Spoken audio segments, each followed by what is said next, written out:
দেখুন, ইডির কাজ নানা দুর্নীতি রহস্যের সমাধান করা, কিন্তু এই মামলায় সেই ইডির কাজকর্মই ক্রমশ রহস্যময় হয়ে উঠেছে।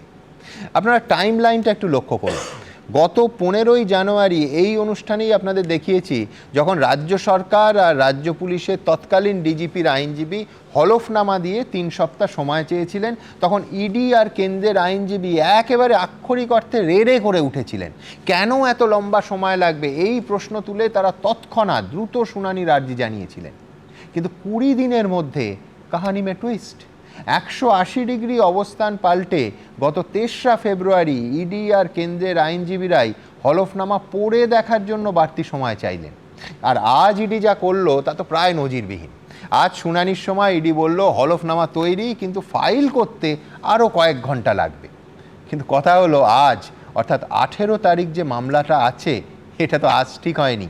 ইডির সামনে সুপ্রিম কোর্টে দিন ধার্য হয়েছে 10ই ফেব্রুয়ারি। তো কথা হলো, আজ সকালে শুনানির সময়ের আগে ইডির মনেই হলো না যে হলফনামা পেশ করতে হবে।